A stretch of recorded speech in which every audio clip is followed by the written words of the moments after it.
যোৱা কেইবাদিনো হোৱা নেৰানেপেৰা বৰষুণৰ ফলত ব্ৰহ্মপুত্ৰৰ জলপৃষ্ঠ বৃদ্ধি পাইছে আৰু জলপৃষ্ঠ বৃদ্ধি পোৱাৰ লগে লগে কমলাবাৰী পাৰঘাটৰ যি দুটা ৰেম্প সেই ৰেম্পসমূহ বুৰ গৈছে আৰু ৰেম্পসমূহ বুৰ যোৱাৰ লগে লগে এই কমলাবাৰী পাৰঘাট আৰু নিমাতীৰ মাজৰ যিসমূহ যাত্ৰীবাহী ফেৰীসেৱা সেই ফেৰীসেৱা অস্থায়ীভাৱে স্থগিত ৰখা হৈছে আৰু বৰ্তমান সময়ত পৰিৱেশ দেখুৱাইছোঁ কমলাবাৰী পাৰঘাটৰ যে ইয়াৰ যিসমূহ ব্যৱসায়িক প্ৰতিষ্ঠান সেইসমূহলৈকে বৰ্তমান জলপৃষ্ঠ বৃদ্ধি পাইছে আৰু যিহেতু খবৰ পোৱা অনুসৰি ডিব্ৰুগড়ত বৰ্তমান পানী বাঢ়ি আছে আৰু সেই পানী ইয়াত ওলাবলৈ কিছু সময় লাগে হয়তো ইয়াতকৈ পানী বৃদ্ধি পোৱাৰ সম্ভাৱনা আছে আৰু বৰ্তমান পুৱাৰ ভাগতে বিভিন্ন যাত্ৰী আহি বিভিন্ন কামত তেওঁলোক যাবলৈ আহি এই স্থানত উপস্থিত হৈছেহি আৰু ফেৰী সেৱা বন্ধ হোৱাৰ উমান পাই এই স্থানৰ পৰা ঘূৰি যাবলগীয়া এক পৰিৱেশৰ সৃষ্টি হৈছে বিভিন্নগৰাকী ব্যক্তি আছে মই কথা পাতিম আচলতে দেখিবলৈ পোৱা গৈছে যে পানী কমিলেও নাও বন্ধ কৰি দিয়া হয় পানী বাঢ়িলেও নাও বন্ধ কৰি দিয়া হয় আৰু মাজুলীবাসীৰ কাৰণে যথেষ্ট সমস্যাৰ সন্মুখীন হ'বলগীয়া হয় এইটো দুৰ্ভাগ্য মাজুলীবাসীৰ কাৰণে আপুনি কোৱাটোৱে পানী কমিলেও ফেৰী বন্ধ হয় নাও লাগি যায় আৰু পানী বাঢ়িলেও বন্ধ হৈ যায় এইটো আমি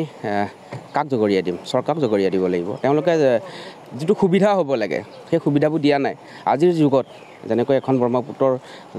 জেগাত কেনেকৈ এখন ফেৰী চলাব লাগে বা ডাঙৰ ডাঙৰ ফেৰীসমূহ আনি থৈছে এইবোৰ কিহৰ কাৰণে আনি থৈছে আজি আমি চাওক ময়ে নহয় আজি বহুত মানুহ আহি আজি উভতি যাব লগা হৈছে বহুতে বহুত ধৰণৰ কাম লৈ আহিছিল যোৰহাট যাম যোৰহাটৰ পৰা কিছু কামত যাব কিছুমানে কালচাৰেল কামত যাব কিছুমানে বেলেগ বেলেগ কামত যাব সেই কামবিলাক আজি স্থগিত হ'ব লগা হ'ল আৰু সেই ভুক্তভোগী আমি জনসাধাৰণ ইয়াত চৰকাৰৰ গাত নালাগে আৰু চৰকাৰ ৰজাঘৰী আহিব ওপৰদি যাব বাকী তেওঁলোক আহিবলগীয়া লাগে স্পেচিয়েল ফেৰী দিব তেওঁলোকৰ কাৰণে কিন্তু দুৰ্ভাগ্য আমি জনসাধাৰণ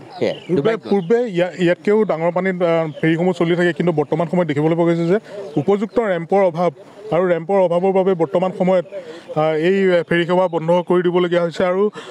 পৰিৱেশটো মই দেখুৱাই আছোঁ কমলাবাৰী আৰু তাৰ সমান্তৰালভাৱে আমি মন্তব্যও ল'ম উপযুক্ত আচলতে ৰেম্পৰ ব্যৱস্থা কৰিব পাৰিলেহেঁতেন ইয়াতকৈ ডাঙৰ পানীত ফেৰীসমূহ পূৰ্বতে চলি আছিলে তেতিয়া তেওঁলোকৰ এতিয়া প্ৰশাসন বা তেওঁলোকৰ দায়িত্বত থকাসকলে এতিয়া কি কয় এতিয়াতো আমিতো ক'ব নোৱাৰোঁ আমি হ'ল জনসাধাৰণ তেওঁলোকৰ দায়িত্বত থকাসকলে যদি সেইটো তেওঁলোকে চাই চিতি কৰিব লাগিছিলে এইটোতো আৰু এতিয়া আমি সমস্যাত পৰিছোঁ এতিয়া বাইদেউ যোৰহাটলৈ যাবলৈ আহিছিল যোৰহাট যাবলৈ আহিছিলোঁ হয় এতিয়া ঘূৰি যাব লাগিব এতিয়া বিশেষ অসুবিধা মানে হৈছে মেডিকেল যাবলৈ আহিছিলোঁ এতিয়া ফেৰীৰ কাৰণে এতিয়া বন্ধ হৈছোঁ ইয়াতে ৰৈ আছোঁ এতিয়া ৰাতিপুৱাই আহিলোঁ ৰাতিপুৱাৰ পৰা ৰৈ আছোঁ ৰাতিপুৱাৰ পৰা নিশ্চিতভাৱে আৰু দেখুৱাইছে যে বিভিন্ন ব্যক্তি এই স্থানলৈ আহিছে যিহেতু দক্ষিণ পাৰৰ লগত যি যাতায়াত আৰু যোগাযোগৰ একমাত্ৰ ব্যৱস্থা ফেৰী সেৱাসমূহ বৰ্তমান সময়ত কমলাবাৰী পাৰঘাটৰ পৰা বন্ধ কৰি দিয়া হৈছে আৰু দক্ষিণ পাৰৰ লগত যাতায়াত আৰু যোগাযোগৰ যি মাধ্যম সেয়া বৰ্তমান সময়ত অনিৰ্দিষ্ট কালৰ বাবে স্থগিত ৰখা হৈছে আপুনি বিচৰা বাতৰি পাব কেৱল নিউজ 18 এপত নিউজ 18 এপ ডাউনলোড কৰিবলৈ স্ক্যান কৰক এই QR কোড গুগল প্লে ষ্টৰতো পাব এই নিউজ 18 এপ